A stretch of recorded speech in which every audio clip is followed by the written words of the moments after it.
So you guys look like typical right-wing extremists. Obviously, Republican Party shields. No, I wouldn't say that. We're actually independents. Yeah, we don't subscribe to the Republican or Democratic Party.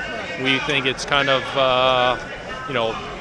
the downfall of our current situation of being so affiliated with a specific party. It's a bigger picture than that. It's more based on what our founding fathers said, the Constitution, more into the states' rights and protection of the philosophies that our founding fathers stood for.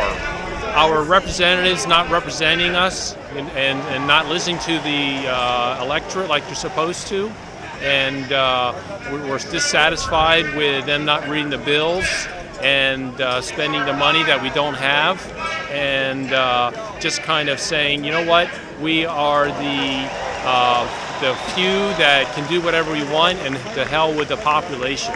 Anytime the government gets involved, it brings down the free market. They can bad rap capitalism, but it's government's fault. Whenever they get involved, it brings it down. I see you guys brought your kids today. What are your concerns about their future? Well, it's tax dollars. I mean, we're spending their money. They're going to be paying for it. They're going to pay for all of this crap that's going through for a lot of people who, frankly, don't deserve it. They aren't working. And more than that, it's freedom. It's the freedom.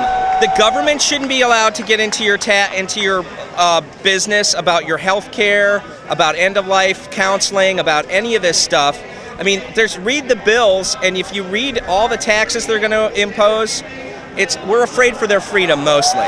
Do you feel that the elected officials that are in office right now are representing you well? Not very well. I mean, the ones who are in charge right now are definitely not representing me. Obama doesn't represent me. Pelosi does not represent me. Reid does not represent me. I think for me to be represented, they need to pay a lot more attention and include the ideas that the conservatives in the Congress and the Senate are proposing for all the bills that they're suggesting. If they are not willing to do that, then they do not represent me. Have you been politically active coming to demonstrations like this prior? This is the very, very first demonstration ever I have ever been in. So what was the tipping point for you? The tipping point for me was the cap and trade bill, because with that bill, the calls into DC were 20-1 against voting for that bill, and they still voted for it. And that to me was the straw that broke the camel's back, because that proved that the people don't matter to the people in Congress. The populace does not matter to the people in Congress. They're up there, they're here in DC, and they're going to do whatever the hell they want to do, regardless of what the voters think. This is the first time I've been out, I guess being an activist, but I don't know all the ins and outs of all this political garbage. All I know is the direction that it's headed is no good. I think with these czars, I think with a lot of Obama's comments in the past, he's socialist or communist at heart.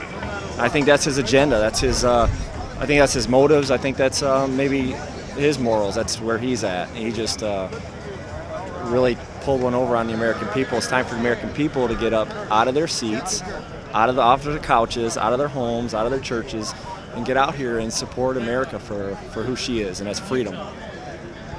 So how do you feel about the way that the administration and the mainstream media has been portraying people that come to these events? Oh, like I'm some kind of radical or some kind of mob or astroturf. That's just ridiculous. It's just smoke and screen, I guess. Smoke and mirrors. Hey, don't listen to them people. But this is the American people right here.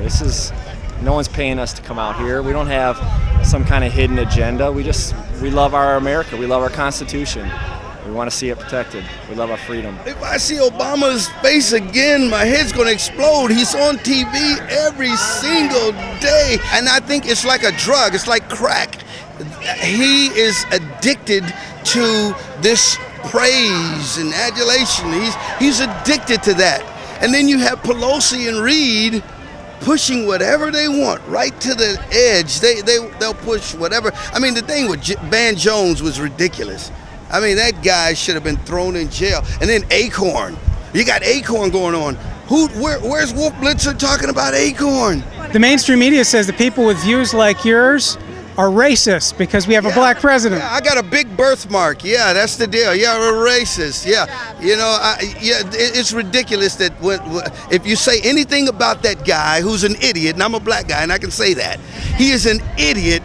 How are you going to say that he's a racist or a white person is a racist? Because why can't they call him? And a lot of white folks and black folks call Bush a dummy and stupid and a liar, and that's okay.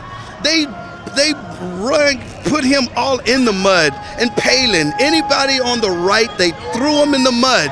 But you got this one black guy with a suit, and he in his teleprompters and all of that, and you say something bad about him, and you're a racist. To me, that is just ridiculous and stupid, and they got to get something better than that. They've got to get something better than just calling white folks racist. They got to get something better, because they don't have anything. How far did you guys come? Well, we drove from Charlotte. It's a 6.5-hour drive, and then lots of stops with kids, you know. But we really wanted to come, and just mainly for morale of everybody. I mean, I really didn't feel like, I knew that the president wouldn't be here, and in my opinion, the Congress and our representatives, they don't want to listen to us anyway. I didn't figure they'd really want to hear what we had to say. So I just felt like it would be more for our own personal morale to encourage each other, you know, to keep fighting the fight for freedom and hang in there, you know. But yeah, it was worth it. But yeah, I mean, my husband was in an accident this spring, and so money has been very tight. But we slept in our car last night and brought our own food. When we got here, there was a person that was broke down in the garage where we were at, and my husband knows a lot about cars, so he gets down and was helping him to get his car fixed. He wasn't here for the march, but still, you know, it's just, we believe in helping people, so. But so it made us late for the march, but I mean, it was still, we were afraid everything would be gone by the time we got down here, but I'm glad that people hung around and there were speakers and stuff, so I was so glad everybody wasn't gone by the time we got here.